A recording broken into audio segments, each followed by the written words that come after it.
Bien.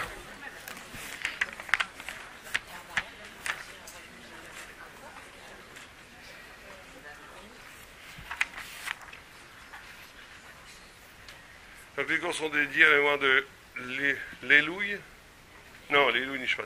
Alors, Israël, Jean Ben Israël. Bien, alors, je vais faire, on avait déjà parlé de Hanouka la dernière fois, je pense. Je vais juste faire rapidement, en une dizaine de minutes, un retour sur ce qu'on avait dit pour pouvoir continuer.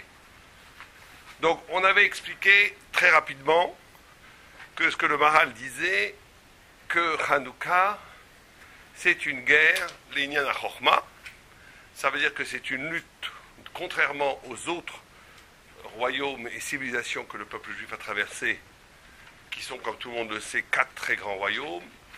En vérité, il y en a plus, puisqu'il y a aussi l'Égypte et il y a Ishmaël. Mais les 4 grands royaumes qui sont signifiés dans le Passouk, en allusion, Tohu, Bohu, Chosher, Tehom. Tohu, c'est le Bavel. Bohu, c'est la Perse. Chosher, c'est la Grèce. Tehom, c'est Édom, l'Occident. Et chacun étant, comme on l'avait expliqué, le monde a été créé avec la lettre He, et le He est composé du Yud et du Dalet. Le Yud, c'est Am Israël, puisque le Yud, c'est le point, qui est en même temps le signe de Dieu, mais en même temps un point infini et unique, l'unicité de Dieu, et le peuple juif est comparé à la lune parce qu'il reflète Dieu sur terre. Et le Dalet sont les 4 points cardinaux qui est la base de toute l'histoire humaine. Et si on veut comprendre quelque chose en antisémitisme, c'est là que ça se trouve, pas ailleurs. L'antisémitisme, il vient que le Dalet, chaque élément de ce Dalet c'est 4, va vouloir poser un absolu qui veut rendre relative la Torah. Chacun à sa façon. Babylonie, ça va être l'absolu de l'homme. L'homme étant la gloire humaine, la gloire du monde. Donc la Torah, c'est très bien si elle sert l'homme. Et des gens, ils vous disent, moi, pourquoi je fais Shabbat? Parce que c'est bon pour le Shlom Bayit. Pourquoi je fais Nida? C'est bon pour le Shlom Bayit. Pourquoi je fais Shabbat? Parce que c'est bon pour parler aux enfants. Et ça, c'est bien, mais c'est babylonien. C'est déjà un début. Mais c'est babylonien, c'est pas juif. Quand le centre de ta vie, c'est toi, ton intérêt, et que tu utilises la spiritualité pour tes intérêts, même si c'est des intérêts psychiques, psychologiques, familiaux, qui sont peut-être pas mal, tu es encore dans l'exil de Babylone. Babylone, c'est mettre l'homme au centre de tout. La Perse, c'était mettre le plaisir au centre de tout. Avec Purim, les festins, bon, on en parlera à Purim. C'est pas si simple, mettre le plaisir au centre de tout, parce que la vie, le Messias Yesharim et le Zohar nous disent que l'homme est né pour le plaisir. Donc des grands religieux qui disent « moi je déteste le plaisir, je suis qu'avec Dieu », ils n'ont rien compris à l'histoire. Puisqu'il y a écrit « En Adam Nivra et là les notes ». L'homme est créé pour prendre du plaisir, simplement il faut lire la suite. Les notes, Miziva Shrina, de la spiritualité, de Dieu, mais il faut du plaisir. Celui qui fait la Torah juste parce que c'est obligé de le faire, comme un yéké cardinal, il n'a rien compris.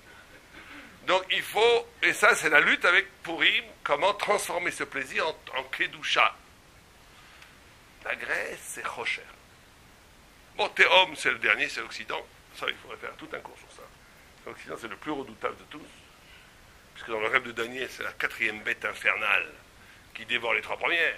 Donc, qui est constituée de toutes les exils. Et qui a la capacité de les reproduire en 10 fois plus fort. Donc, c'est vraiment le monstre infernal. Et c'est un monstre tellement infernal que dans le rêve de Jacob, c'est pour ça qu'il a eu peur. Parce que il a vu toutes les civilisations monter et redescendre. Le seul qui n'est pas redescendu, c'est qui? C'est Édom. Édom n'est pas redescendu. Bon, ça c'est un cours en soi. C'est très important de le faire parce que si on veut comprendre ce qui se passe dans le monde, il faut comprendre ce cours-là. Mais on est dans la Grèce, dans Hanouka. Donc Chosher. Alors on avait expliqué Chosher. Ténèbres. Ténèbres, dit le Maharal, c'est la première fois qu'il y a une lutte sur la vérité. Le statut de la vérité. Avant, les Babyloniens, ils s'en fichent complètement de la vérité, c'est pas leur problème. Leur problème, c'est la gloire humaine. La gloire, qu'est-ce qui est le plus glorieux? Qu'est-ce qui est le plus glorieux? Les 7 jardins suspendus ou un Beth Midrash. C'est ça qui les intéresse. La beauté extérieure qui donne de la gloire. La perse, c'est comment est-ce qu'on peut vivre de façon le plus intense. Où est la vie la plus intense? Ce soit étudier ou bien faire la fête jour et nuit. C'était ça la grande discussion. Ils n'avaient pas de problème sur la vérité. Vient la Grèce, c'est la première fois qu'ils nous disent, messieurs, vous n'avez rien compris à la vérité. Vous êtes des arriérés, vous êtes des primitifs. Non, on vous amène l'universel, la lumière, la vérité mathématique. C'est eux qui ont inventé les mathématiques. C'est pas un hasard s'ils ont inventé les mathématiques. Parce que les mathématiques, c'est un discours intelligible, très intelligent, très sophistiqué, mais qui ne veut rien dire. Qui n'a pas de sens spirituel en tous les cas. Qui dit que ce qu'il dit. Qui dit que la logique interne des choses. La philosophie. Et ça, on l'appelle les rocher. Rocher. Et on va voir que c'est très important. Parce que Maaseh Avot Siman Lebanim, ce que les pères ont vécu, c'est un signe pour les enfants. Tout est écrit dans la Torah. Toute l'histoire du monde est écrite dans la Torah. Toute l'histoire d'Israël est écrite dans la Torah. Et le moment qui correspond à Hanouka, nous dit le Midrash, et les Rishonim l'expliquent, c'est le moment où Yaakov se bat contre l'ange des sables. Cette lutte qu'il a eue contre l'ange, et qu'il a gagné.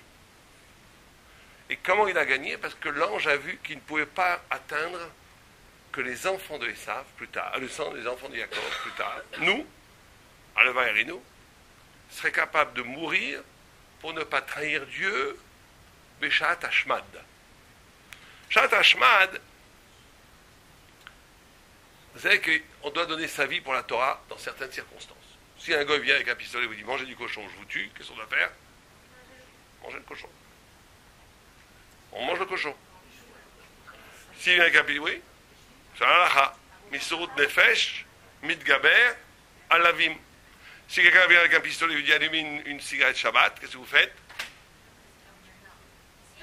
Si, on allume une cigarette Shabbat.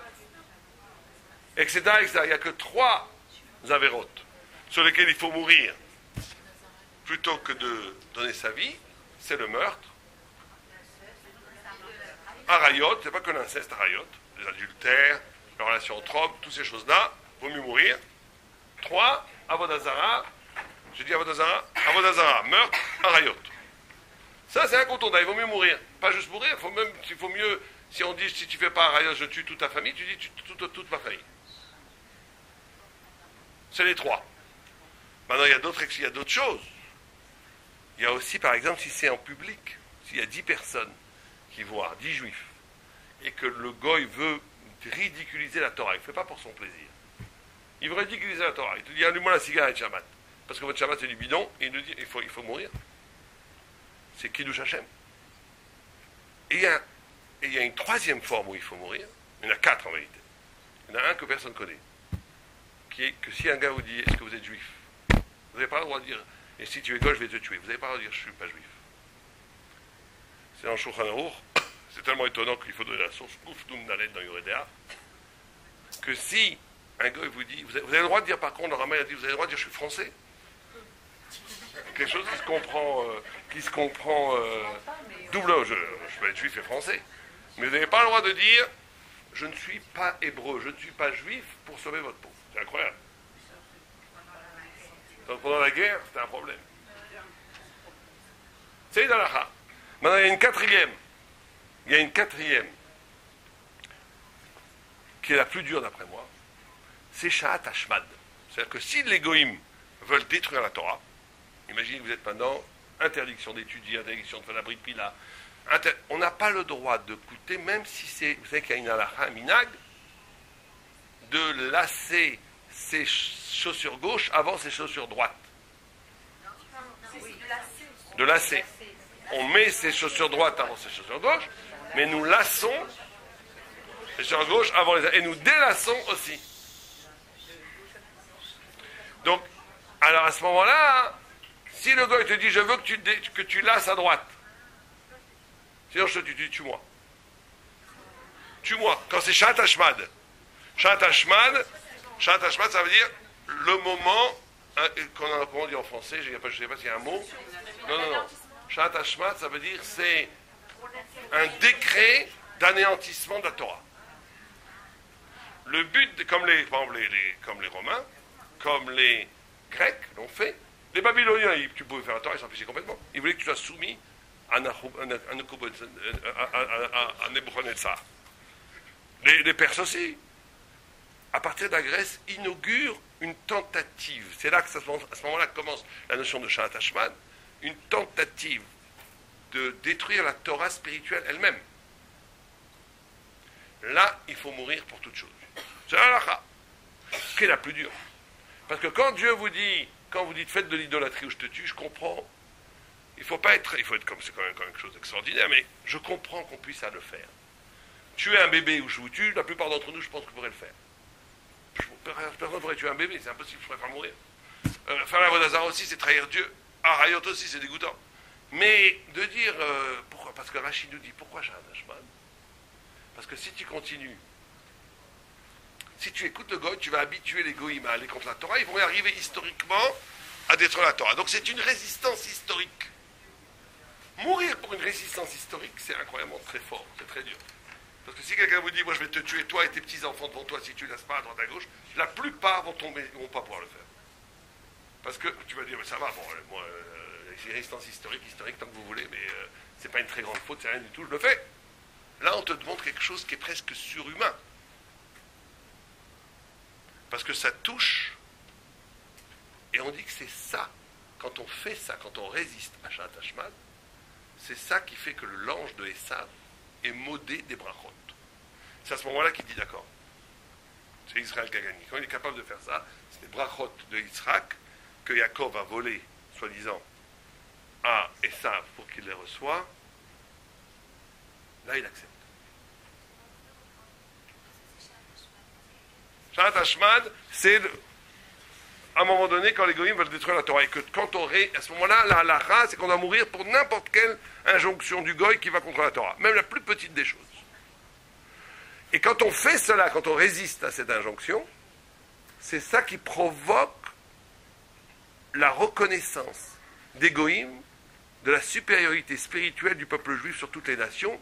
C'est ça qui provoque que l'ange de Esav accepte que les brachot de Yitzhak nous reviennent à nous et pas à lui. Tout, on a dit tout, c'est ce qu'on a donné comme exemple, même à la C à droite à gauche. C'est-à-dire que même si c'est un minag, on doit mourir. Même s'il veut vous faire changer un minag, on doit mourir. Ah, pourquoi c'est si important? Oui, il faut comprendre. Donc on a expliqué la dernière fois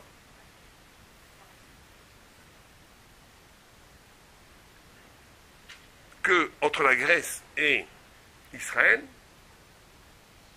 il faut bien comprendre que cette notion-là de Shabbat Hashman et d'être capable de vivre, de dépasser, de mourir pour ça, c'est ça qui fonde la supériorité de l'intelligence thoraïque par rapport à l'intelligence profane.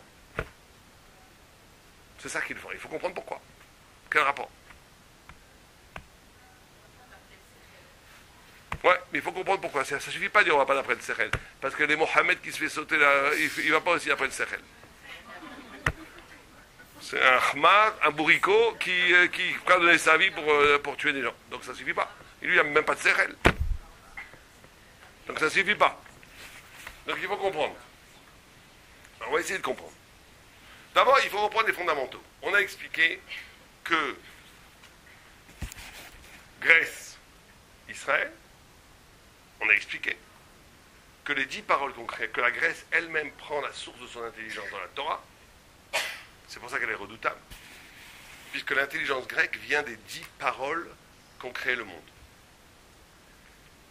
Puisqu'une parole, quand Dieu y crée le monde, il le crée avec la parole. Ça veut dire qu'au cœur même de toute création, il y a une intelligence, ce qu'on appelle le sechel. Il y a un sechel en toute chose. C'est pour ça qu'on peut comprendre les choses.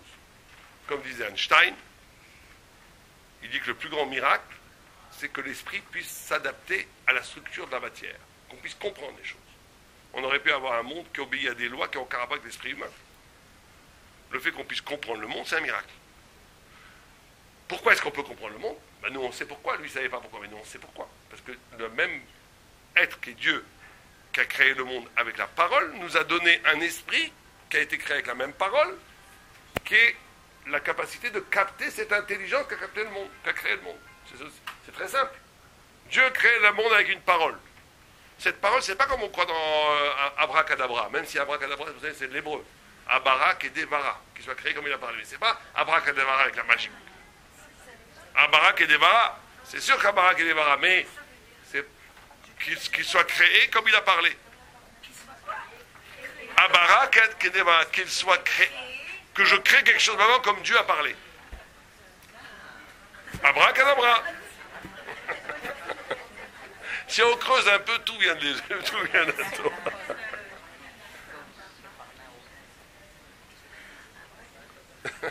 Balzébut, vous avez déjà vu un Balzébut? Vous avez déjà vu un Balzébut? Balzébut, c'est quoi? C'est de l'hébreu. Balzvouv, c'est un des démons, le maître des mouches.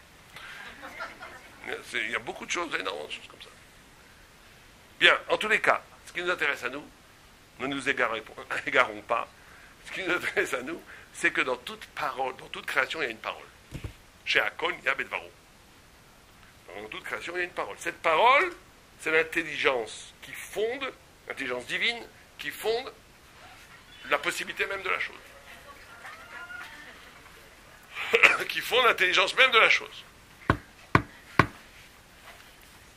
L'esprit humain qui a été créé par Dieu pour comprendre les choses peut capter l'intelligence de cette chose. C'est pour ça qu'on peut construire des avions, faire tout, on peut tout faire ce qu'on veut. L'intelligence est infinie. Elle peut arriver jusqu'au plus haut secret de l'univers. Ça, c'est les Grecs qui ont hérité de ça. C'est la Asara Mamarot. C'est dans les 10 paroles de la création.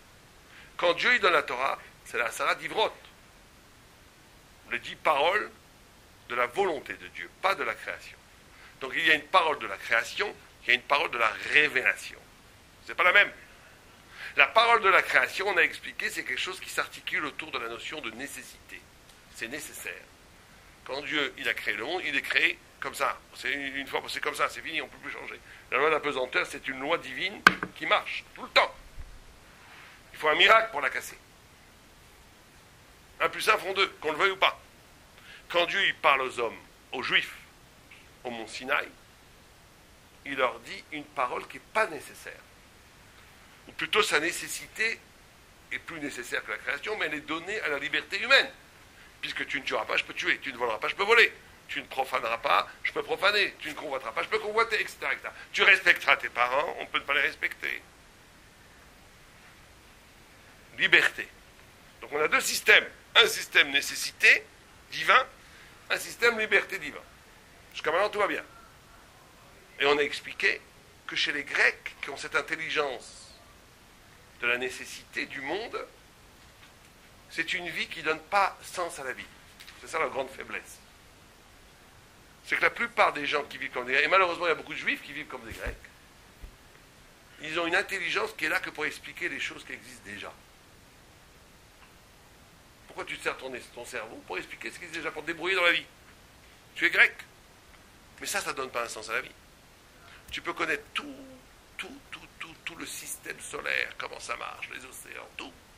Tu peux connaître la psychologie, la psychanalyse, tu peux connaître la philosophie, tu peux connaître l'histoire. Tu peux tout connaître et t'ennuyer. Et alors, la plupart des gens, malheureusement, vivent une excitation existentielle basée sur des ch'touillottes. Combien de plaisir je vais avoir, combien de kavod je vais avoir, combien d'argent je vais avoir.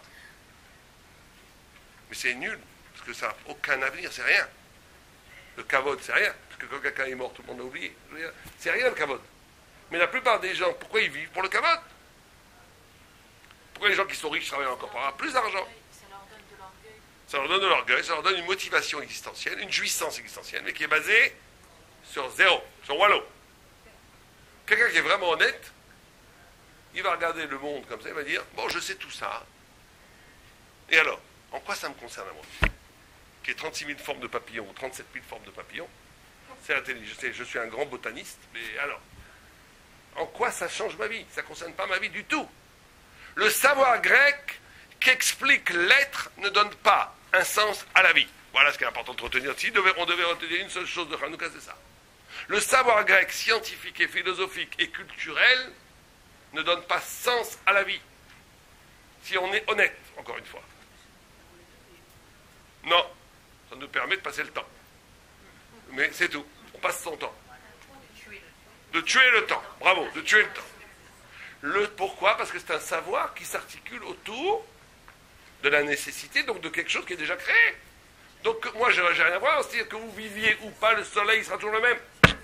Que nous vivions ou pas, la Terre tournera toujours autour du soleil et autour d'elle-même. Donc vous savez, là, vous êtes absolument indifférent dans ce système. L'homme n'existe pas. Ce qui existe, c'est l'être.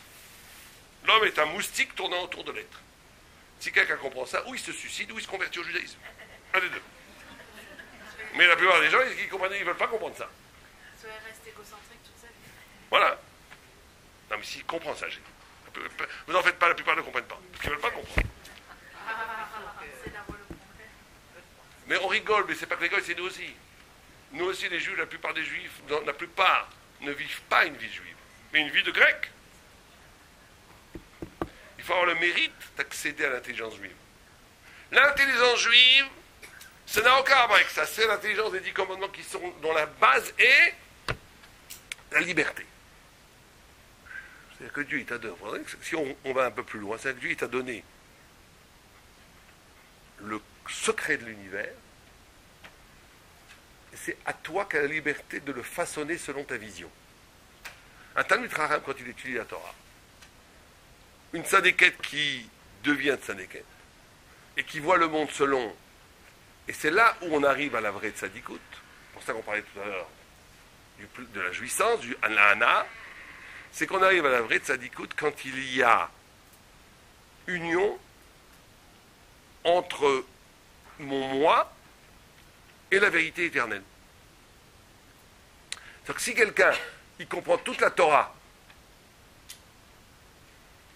mais qui ne s'est jamais investi personnellement pour comprendre cette Torah, il a juste reçu l'information.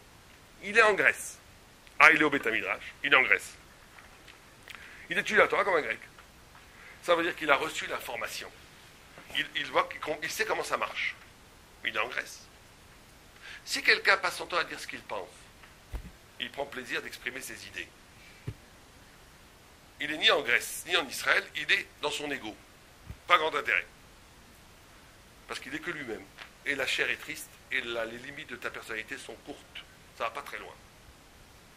Mais là où il y a un miracle, c'est quand une personne est capable d'unir la parole de Dieu éternel, infini, et sa conscience personnelle, en respectant en faisant une sorte d'harmonie entre sa pensée personnelle et la Torah.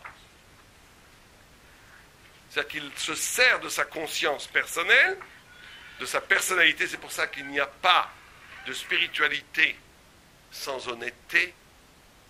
Quelqu'un qui n'est pas honnête avec lui-même ne pourra jamais rien comprendre avec la Torah. Et qu'il n'y a pas de spiritualité sans amour de soi. Ça veut dire ce que ça veut dire.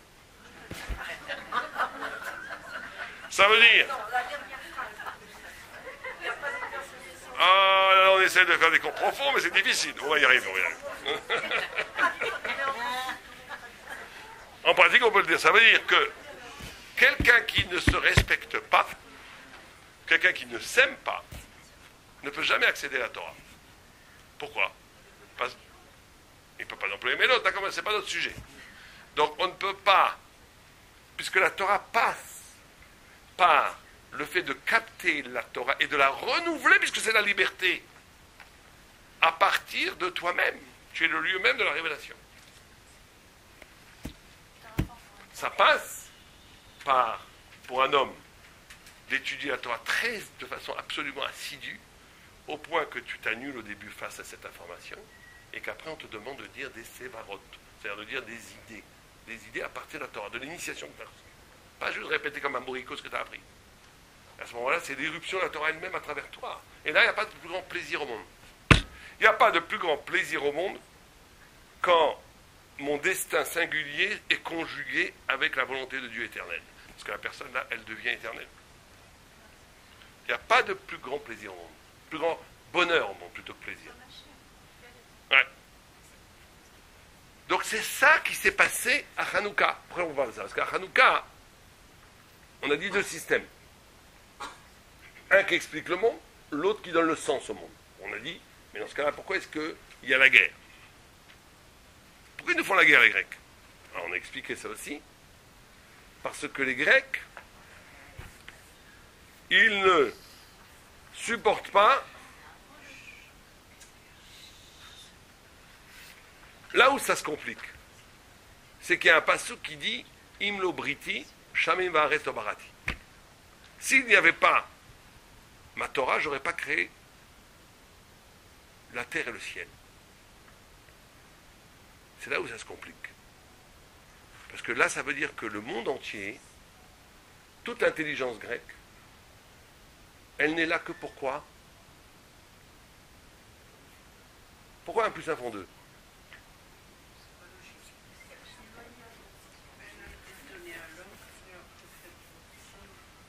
Toute la loi grecque, toute l'intelligence grecque, tout le monde n'est là que pour donner un espace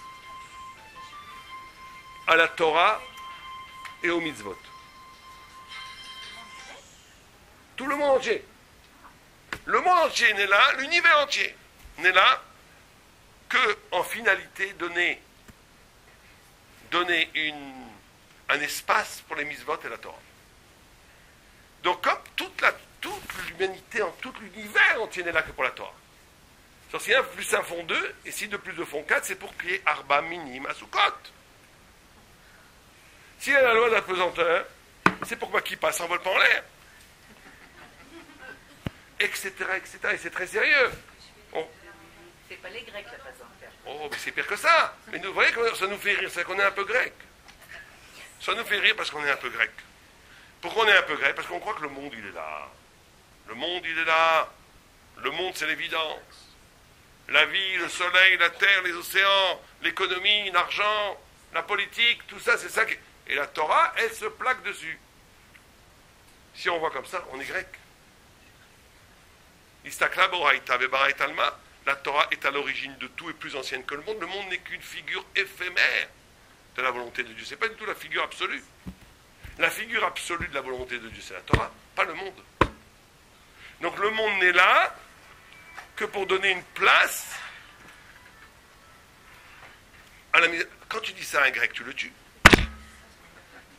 Tu le tues. C'est insupportable parce que tu lui dis tout à fait toutes les universités, tout ça, en réalité, ça n'a aucune valeur. C'est là que pour que je puisse mettre des tefilines. Lui, il ne sait même pas ce que c'est des tefilines. Donc il veut te zigouiller, il veut te tuer. C'est ça l'antisémitisme. Une des 4 facettes d'antisémitisme, c'est ça.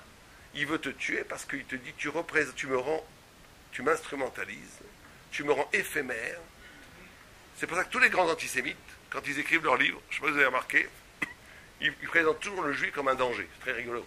Enfin, c'est pas rigolo. Oui. Il tue 2 millions d'enfants Hitler et il présente les juifs qui croyaient, il était persuadé, s'il marche les mots, jusqu'à la fin de sa vie, que les juifs allaient le poursuivre. Les juifs sont le danger. Quand la Torah a été donnée, tous les rois ont été voir Bilam, le prophète des Goïms, et ils ont dit, on sent que le monde va être détruit là.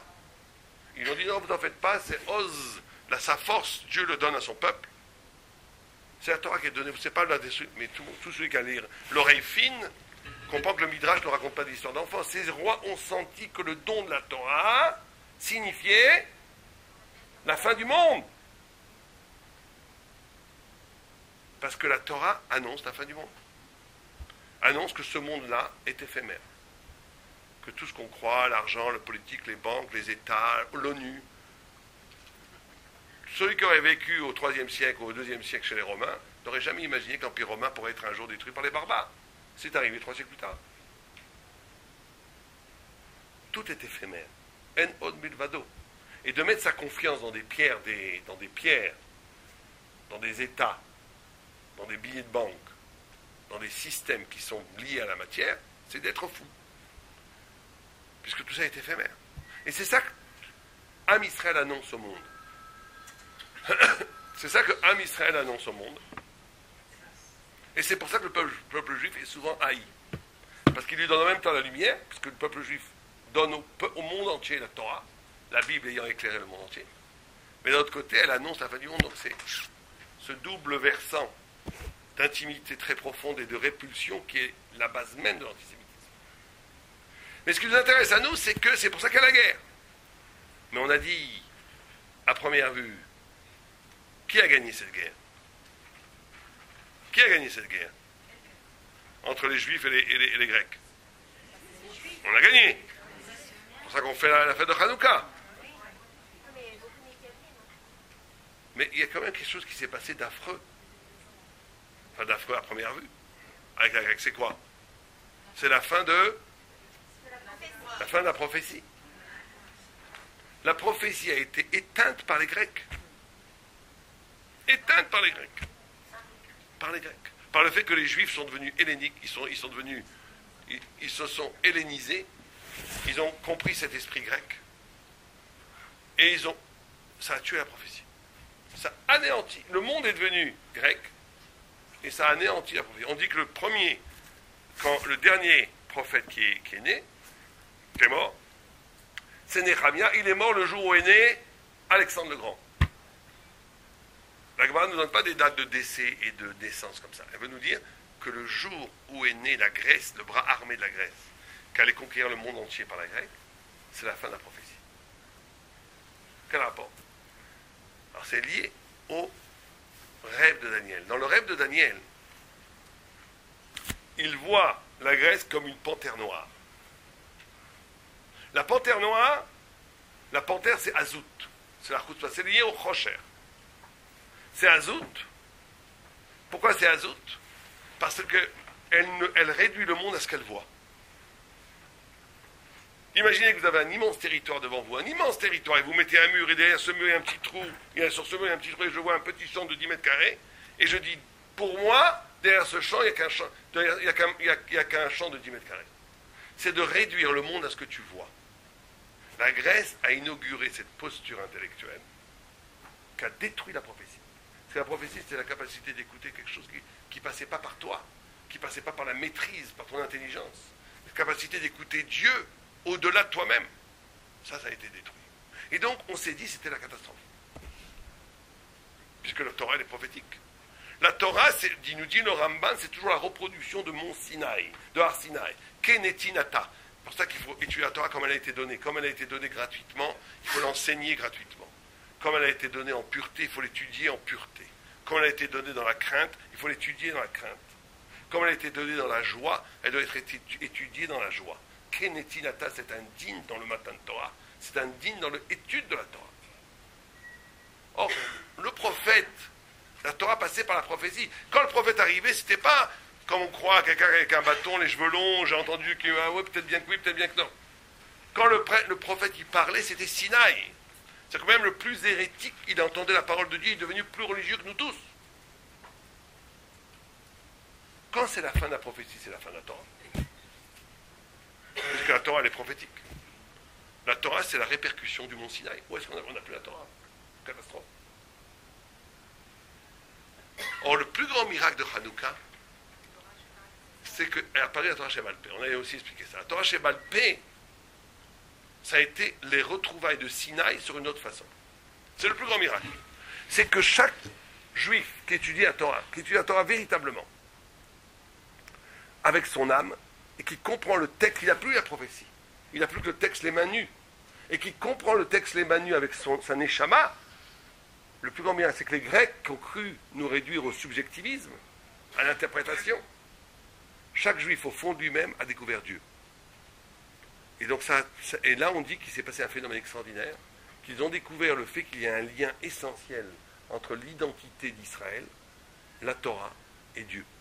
C'est ça que dit le Zohar, Akadosh Baruch Hu, Israël et Torah, Chad Hu.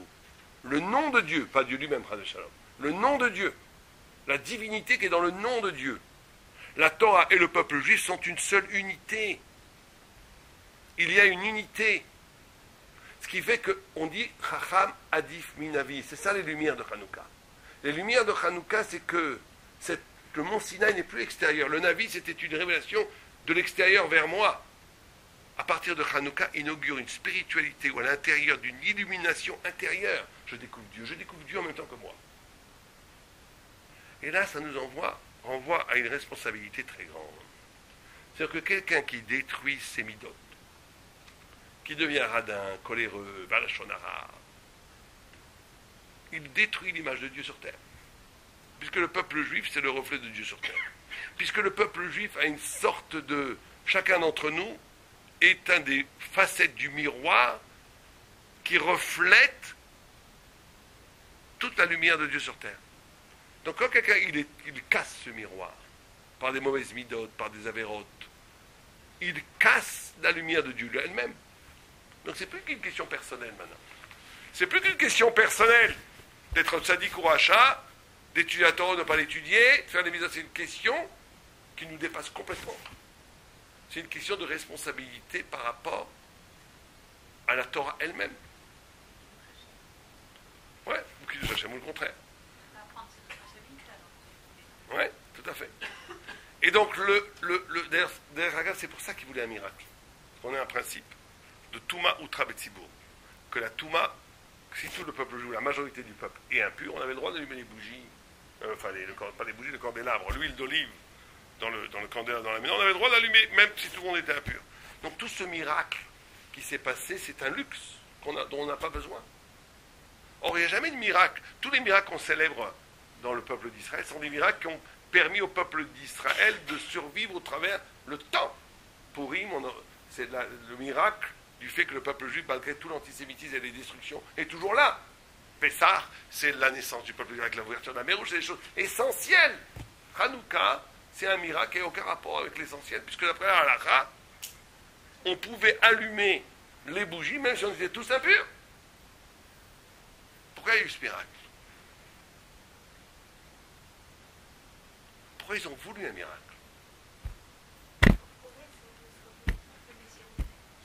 Bon. Parce que d'abord, ils voulaient voir, est-ce que cet nouveau visage du judaïsme, qui est plus prophétique, mais qui est intérieur, où Rabbi Akiba, Rabbi Shimon Bar Yochai, Rabbi Meir, va comprendre Dieu à travers lui-même, à travers sa propre essence. Est-ce que c'est de la Torah? C'est peut-être de la littérature. Est-ce que ça vient de Dieu? Est-ce que c'est vraiment le nouveau Mont Sinaï? Peut-être pas. Le prophète, c'était évident. Mais qui te dit que quand tu étudies la Torah, il se passe Sinaï? Il voulait une preuve que Shrina Shora B'Israël, que la Shrina, que la présence de Dieu, reste dans le peuple juif. Et donc, il voulait un miracle, comme preuve. C'est pour ça que ce miracle est essentiel. Ce miracle est la preuve que la Torah Shebalpé est la continuation de la prophétie et du Sinaï.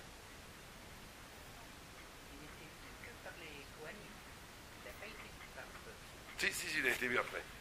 Ouais. Non, Shora B'Israël, il a été vu. Donc après, alors on a dit que, juste pour finir, on avait dit au début que c'est la Misirut Nefesh. On a dit que c'est Shat Hashmat Dafka. Shat Hashmat Dafka. Que comment est-ce qu'on est zoché de cette Torah Shebalpé? Comment on est zoché du fait qu'on reçoit les brachot de Yitzhak? Comment on est zoché du fait que le Ham Israël devient éternel? C'est Dafka dans cette capacité de Misirut Nefesh qui est au-delà de tout. Puisqu'on est capable de donner sa vie juste pour que la Torah ne meure pas. Même si la Vera paraît insignifiante. Beaucoup de gens se lèvent le matin, ils oublient de lasser leurs chaussures à droite plutôt qu'à gauche. C'est pas la fin du monde. Alors que se prosterner dans une idole, c'est la fin du monde. Et on doit être prêt à mourir. On doit être prêt à mourir pour ne pas faire ça quand c'est Shat Hashmat, quand c'est le moment de l'anéantissement de la Torah. Pourquoi est-ce que c'est lié? Alors le Maharal de Prague, il explique ça de façon extraordinaire. Il dit que vous savez que le monde a été créé avec 10 paroles. Et pourquoi pas avec une parole? Le Midrash nous dit c'est pour donner un mérite au tzaddik avec 10 paroles et punir le méchant 10 fois plus parce qu'il a détruit un monde avec 10 paroles. Bon, le Maharal quand il dit mais bon, ça veut dire quoi ça? Dieu il se fatigue pas en créant le monde. Alors il dit pourquoi est-ce que le monde il doit être créé avec 10 paroles? C'est pour montrer que le monde il est multiple, parce que la seule chose qui est un, c'est Dieu, et que devant l'unité de Dieu, il y a le multiple, mais que ce multiple, il est uni par la volonté de Dieu. Donc le monde, il est composé tout le temps, d'une unicité est d'une multiplicité. Chaque chose. C'est pour ça que, quand on réfléchit, si vous regardez bien, c'est quoi réfléchir? C'est toujours faire que deux mouvements cognitifs, tout le temps. Comparer et séparer. Si on réfléchit bien, c'est sa pensée. Plus on est intelligent, plus on est capable de mettre en relation des choses qu'à première vue n'ont aucun rapport.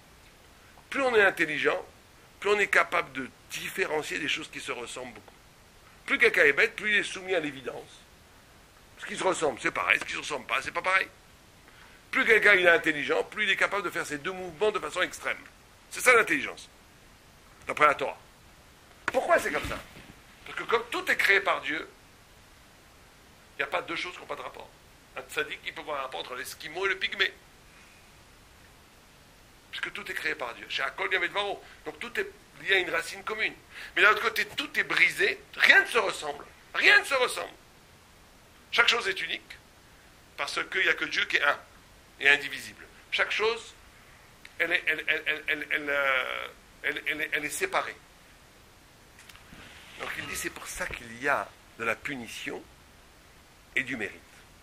La punition et le mérite, elle vient du fait, si chacun vivait isolé, pas lié par la parole de Dieu, chacun pourrait dire, moi je fais ma vie comme je veux. Le fait que tout est lié fait que quand tu fais un acte, où tu détruis le monde, où tu bâtis le monde. Et c'est ça le fondement de la punition et de la récompense. C'est que chaque acte que tu fais n'est pas isolé au milieu de toi. Chaque acte que tu fais, il a des répercussions universelles, au point où tu punis le monde, où tu détruis le monde, où tu bâtis le monde. C'est pour ça qu'une mitzvah, c'est pas juste pour gagner son petit olam haba. Une mitzvah, ça bâtit le monde. Comme ça que le juif y vit. Le juif, il s'en fiche du salut. Ça, c'est le chrétien qui a un problème avec le salut. Le juif, il veut se demander, est-ce que ce que je fais, c'est conforme à pourquoi j'ai été créé? Est-ce que c'est juste ou pas? C'est ça, la notion de récompense et de punition. Ce qui fait qu'on arrive à quelque chose d'extraordinaire. La possibilité du désintéressement. C'est qu'un homme, il est capable de faire quelque chose. Comme le monde entier est lié, et plus un tzaddik est grand, plus sa personnalité est liée à l'immensité à ce qui n'est pas lui. Plus quelqu'un est petit, plus il est intéressé que par lui. En imaginant un rachat barbare qui est au niveau du corps, il ne verra que manger, tout ce qui l'empêche ses plaisirs, il frappe, il vole, il tue, il viole, il s'en fiche. Quelqu'un un peu plus évolué, il va être socialisé, il va dire non, parce que la famille quand même. Quelqu'un qui est un peu plus grand, ça sera la communauté. Le tzaddik, c'est l'univers entier. Donc on est capable de faire quelque chose qui n'est pas pour nous. C'est ça l'essence de la grandeur. Être capable de faire quelque chose qui n'est pas pour nous. Or, quand quelqu'un est capable de mourir, Beshat Hashmad, pour que la Torah ne disparaisse pas en Israël, c'est quelqu'un qui a identifié son intériorité à la Torah elle-même. Ça, c'est le niveau d'Israël. C'est pour ça qu'à ce moment-là, même Esav, c'est la Misirut Nefesh d'Israël. La Misirut Nefesh d'Israël, c'est d'être capable, c'est pas simplement un acte de bravoure, comme des goïms peuvent avoir des actes de bravoure. C'est un acte spirituel où je ne m'identifie plus à partir de moi, ni même du patriotisme, ni même de ma famille, ni même de ma communauté. Mon identification la plus profonde, c'est la Torah elle-même. Au point où je suis capable de mourir pour mourir, pour ne pas transgresser un minag, de lasser un lacet droit avant un lacet gauche, ne pas le faire. Pourquoi? Pour que la Torah continue. C'est-à-dire qu'à ce moment-là, l'homme est devenu le juif est devenu la parole de Dieu elle-même. Et c'est avec le juif que veut le faire. Quand on fait ça, Esav, il admet qu'il n'a plus rien à voir avec nous. On est trop fort. Quand on meurt pour ne pas faire d'idolâtrie, c'est très magnifique. Mais les goïms peuvent le faire en ça aussi. On a vu des goïms qui ont refusé, ils peuvent le faire. Ils peuvent le faire. Quand on meurt pour ne pas tuer un enfant, c'est magnifique. Mais un homme peut le faire. Un goï peut le faire. Mais de mourir pour que la Torah reste en Israël, il n'y a que les Juifs. Pourquoi? Parce que c'est à ce moment-là, si on parle d'un gars normal, pas un maboule, quelqu'un qui a envie de vivre, un gars qui est équilibré, il le fait. Pourquoi? Comme la halakha le dit, parce qu'à ce moment-là, il a intégré que son identité la plus profonde, c'est pas son ego, c'est la parole de Dieu qui vibre en lui, c'est Sinaï, c'est la lumière de Hanouka. Donc ce soir, quand on va allumer la lumière de Hanouka, il faut un peu penser à ça. Est-ce que j'allume la lumière Sinaï qui est en moi? C'est ça le travail. Or, Ganouz, Les 36 bougies qu'on va allumer pour Hanouka représentent les 36 heures que Adam Arishon était dans le Gan Eden, puisqu'il a été créé vendredi matin à Netz, 12 heures plus 24 font 36. Ces 36 bougies qu'on va allumer sont les 36 heures de Adam. Donc il faut retrouver cette lumière divine intérieure en nous en allumant ce soir les bougies. C'est ça le tikkun de Hanouka. Allez, va y aller.